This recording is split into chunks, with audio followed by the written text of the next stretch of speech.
Morning. Welcome to the Variable Y Minute. Isn't this interesting? We're doing the Variable Y Minute so early in the morning. But yes, like most Americans, I am home. Not working from home, just having to take some time off because, again, like most Americans, I have children. Children are out of school. Somebody has got to be home with them because it is not the 80s anymore, and you can't leave children home by themselves. So I'm here and I am ready to rock out with you all. So, a couple of things that I've learned being home with kids these last couple of days. Number one, being a teacher in elementary school is a very difficult job. Main reason why I didn't want to do that. You have to be with these kids and be around them and make sure they stay on task and do all kinds of stuff. You almost have to parent them.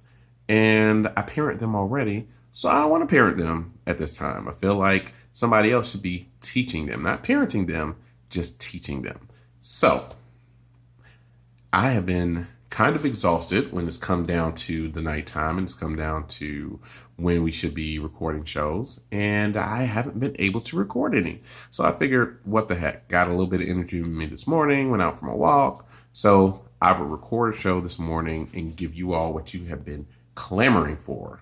More Variable Y Minute. More Variable Y, more me, more everything.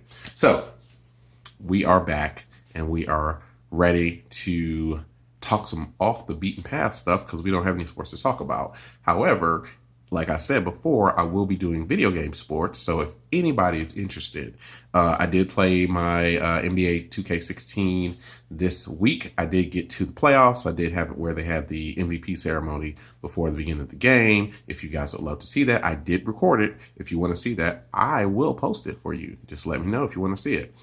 But also, what have we been doing while we've had no sports? We have had to do other things and watch other things. One thing that I have watched that I think most of you have watched, or a lot of you have watched, and if you haven't, please watch it because it is a train wreck of epic proportions and it is fascinating.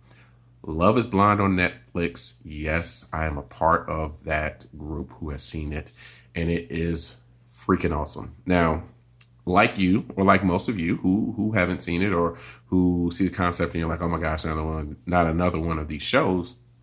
I thought that, yeah, this is going to be dumb. And the first few moments of the episode, the first episode or so, are pretty stupid. It's a concept of is love blind? Can you find love by not really meeting somebody? And yada, yada, yada. And again, it's one of those things where, as somebody who dates in the real world, has dated in the real world, haven't dated in years, but who had dated in the real world, this isn't something that makes a whole lot of sense. Not only are these people they're not seeing each other face to face, which again, I can get that. I can understand how then you can develop a connection, and honestly, this is the way people would date years ago.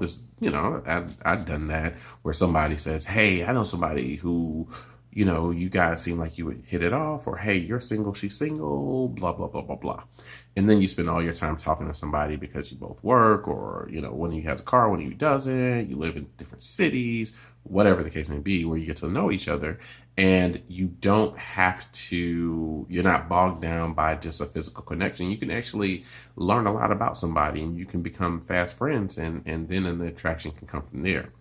I get all of that. And that seems like a great idea. But here's the part that almost lost me is in, I don't know, 2 weeks or whatever, a month, these people get married, or they're supposed to get married. Yeah. So that's when I said, okay, well, maybe I'm out of this. I just noticed I got some fuzz over here. So if you don't mind, I'm just going to get that out of there because that's bothering me. So I don't know if that's fuzz or that's gray. I'm sorry. Anyway, so that's where they started to lose me, when it's like, okay, sure, whatever you say. But when they got me back was they don't spend a lot of time in these what they call them pods where they talk to each other. That's maybe the first 2 episodes. Then after that, the people who decide that they want to take their relationship to the next level, which is marriage, they have to go on beyond the pods and all that. And I'm not going to say anything because I think that saying any more would give something away, and I don't want to give anything away because guys, I suggest you watch this show. It is, if you love train wrecks, and let's be honest, if you're watching me, you love train wrecks because this show sometimes can be a train wreck. The best train wreck ever, but a train wreck nonetheless. So if you love train wrecks, please, please, please watch Love is Blind on Netflix. It is freaking awesome. I promise you, you will not be disappointed. Watch the full season. After maybe about the 3rd episode, you get so wrapped up into the crazy, you cannot stop watching it.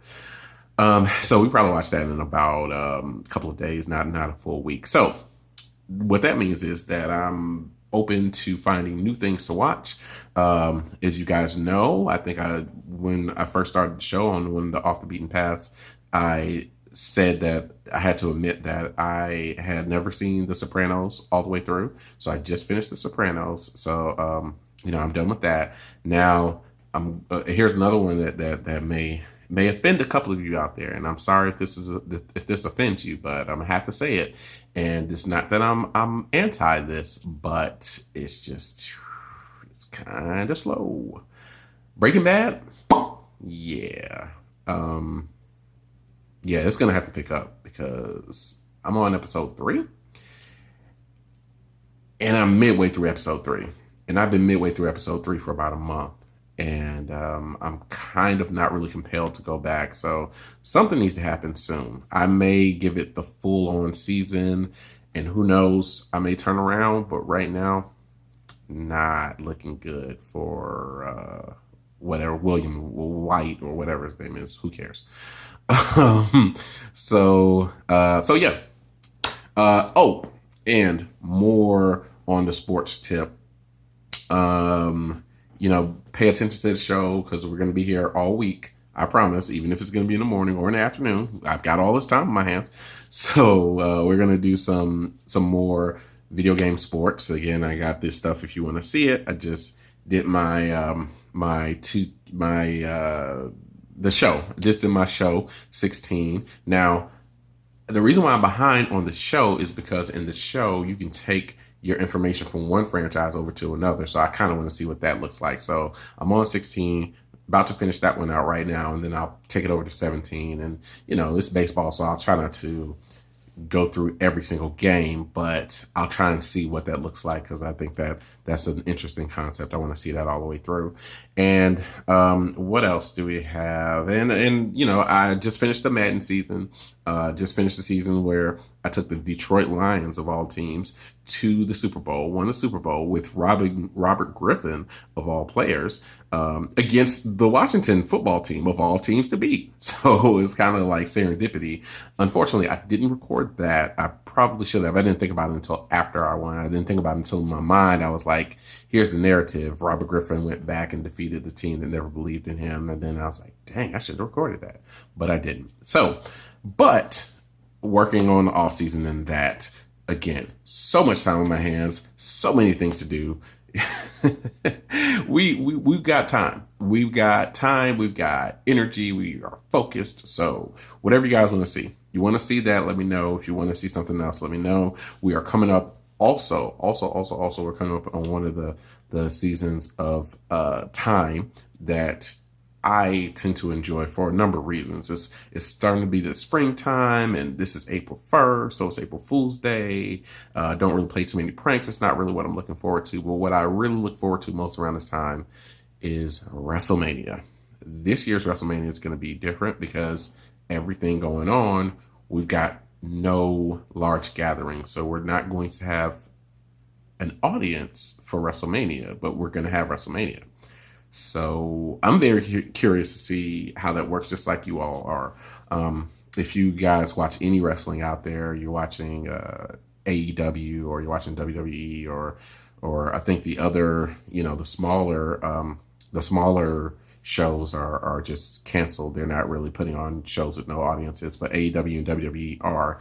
And I think it's been very interesting. I think that the storytelling in this, at this time, the storytelling has to be great. And think that WWE storytelling has been good, but that's what they do really well. They tell stories, whereas AEW storytelling hasn't been that good. There are a couple of things about AEW I still don't get. Like, I don't understand, and I don't want to, and this is going all over the place, but again, I've got time.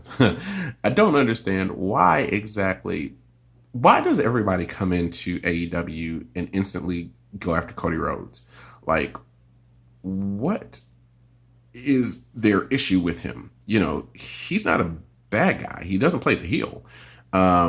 He's not, you know, he seems like he's doing this whole nice guy. Hey, we're anti-establishment. We're going against the grain. You know, I was able to do this, so I wanted to give all of you guys a chance. And so then everybody comes in and wants to beat him up. It was MJF, and now it's this Jake Roberts who brings in this other guy, and all these guys, it's like they want a shot at Cody, and I just don't understand why. The Butcher, the Bunny and the Blade, and all. Why? Like, is it that we all know that Cody is the boss, and so they all hate their boss and they want to kick their bosses butt, like early Attitude Era Vince and Stone Cold? Sorry, my nose is itching. I don't get it. So I don't get that. But anyway, beyond that, so like I said, it's WrestleMania season. So what we can also do is, like I said, my favorite wrestling game of all time is SmackDown Here Comes the Pain. It's not No Mercy. No Mercy was great. It was great. Yeah, but it's no SmackDown Here Comes the Pain. I'm sorry. And what we can do is we can run a season in that where we can get a guy, probably one of the best guys. I'm not going to try and take a scrub and do it. I did that back 15 years ago when the game first came out and it was difficult.